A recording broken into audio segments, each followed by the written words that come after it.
I'm challenging you, Omar. Ping pong match, me versus you. I'm taking you down. The gauntlet has been thrown down. You were talking a big game before your game mode the other day. Ask me how many losses I have. How many losses? None.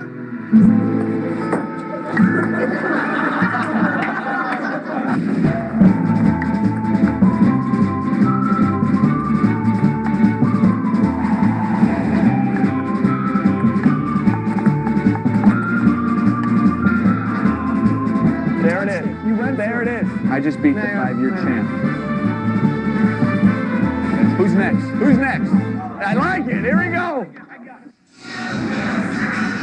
There's our man Stan. Wasn't quite enough for our man Nomar Garciaparra. You continue to beat up on the 12-year-olds in the Grove and the ping pong table. Just dominating them. I mean, look at all the pins I was able to win. Yeah, I don't want to say win from these kids that were calling me out, such as Stan, and even people from ESPN I played, beat them. Oh yeah, got a few pins under my belt, but I'll tell you, I don't really know who has a bigger smile this whole tournament, the kids or myself. Yeah, I've been having such a blast. There are games all over the place. A little bit of Wii right there for you. Are you any good at that? No. Stan is a big NASCAR fan as well. If he had challenged me, they have a video game there where you can drive, simulate driving a NASCAR racing, and I didn't want to. I was no dummy. He goes, yeah, let's go drive. I'm like, no, I know you will school me in there. So I think the greatest part about it is I was able to come away with a signed autographed baseball by their team. So you got the whole team to sign a ball for you? Yeah, I got the whole team. They came over. I was like, guys, great. I appreciate it. Thanks for showing me around. Thanks for playing ping pong with me. And I said, you guys mind signing a baseball for me? So I came out the big winner in this. Yeah, you did.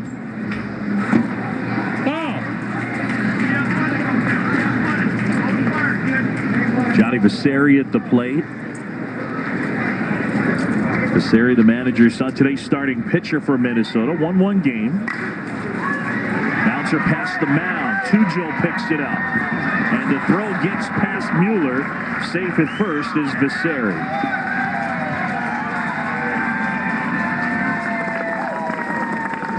Leadoff man aboard for Minnesota. Tony Vasari just hits the ground ball here to the shortstop. He does a good job getting in front of that ball. He just opened his front shoulder open just a little bit, which caused that throw to sail to the right side of the first baseman. Johnny Vasari down the first base coach, and Mikey Siegel will be the special pinch runner, our man responsible for the backflips earlier in our show. Bunting towards third, but it rolls off foul. Here's Mikey, our gymnast.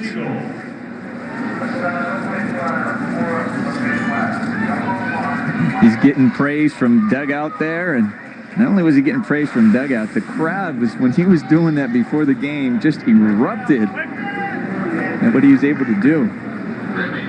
Lucas Wenzel up here.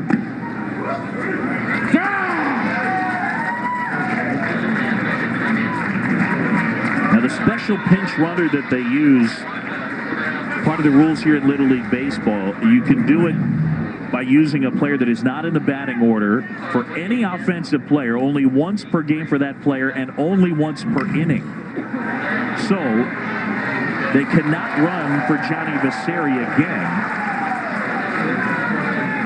and they cannot do it again this inning.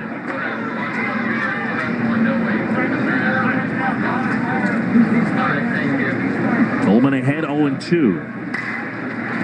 Right side, they get one. Double play, nicely turned. Foley to Joe Mueller.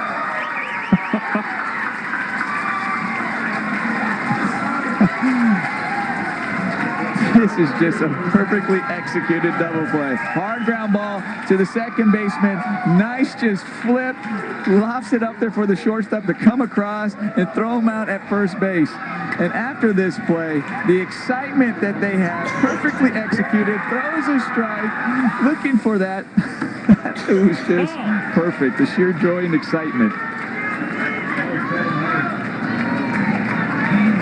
You got a nosebleed from hugging everybody, Kyle Foley. Yeah, they're calling time. Yeah, Kyle Foley. Here are these guys. They turn a double play. They're hugging. They're jumping up and down, going back to their position. And Kyle Foley goes fist pumping, and then realizes, goes, "Uh-oh, I think I have a nosebleed," and has to come out. They're still hugging on the field as Kyle Foley's there in the dugout, and they're going to find a replacement so they can stop the bleeding in his nose. You know, Mackenzie Mueller, you have Pierce Tujo. They go to each other, they hug each other. I mean, with these small fields and the quickness that these kids have, it's not easy to turn a double play. Seeing double plays like that, you might see a catch and a force out, but an actual double play, whether it's 6-4-3, 4-6-3, double plays, you don't see too often because they can get down the line so quickly. To some extent, there's a symmetry to Major League Baseball to Little League Baseball, the seriousness of the profession. And so earlier this year, you saw the celebration that injured Kendry Morales. The Little League version is, kid gets a nosebleed from the celebration. He gets a nosebleed. One more look at that double play. Gorgeous. Foley and Tujo up the middle. Well, Foley did just a good job right here. Just watching this, what he did great was when he threw the ball, he just kind of lofted it over the bag so it allowed the shortstop to come across and get that. He could continue his momentum. He didn't keep the shortstop on his heels and throw it too hard. And here he's back. It's so good to see him back. And, you know, despite the entire nosebleed, he was smiling the whole way, and laughing about it. And there he is coming back saying, look, we have to stick a piece of cotton up my nose. Oh. Ball to strike to Gabe Gower, who's the catcher. Gabe's mom looking on. Gabe, one of the hockey players on this team. We told you about Jack McDonough. Well, Gabe Gower, Mitchell Verbatim, and Jack McDonough all play hockey together.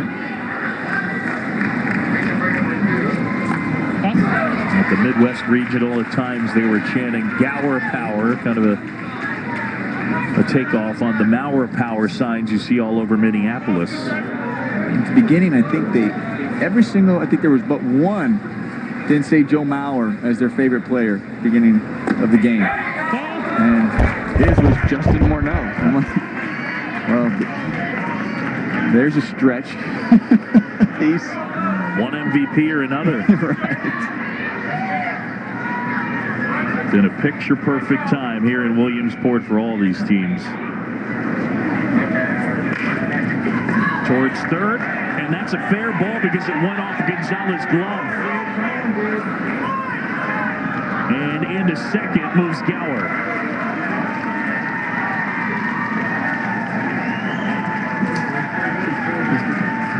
Gabe Gower hits a ball down the line and it goes off Jake Gonzalez's glove.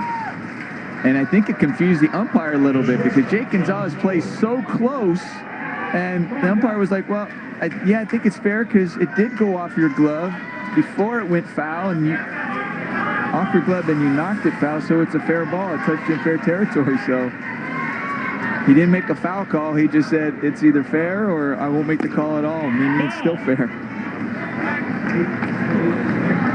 Goes as a double for Gabe Gower.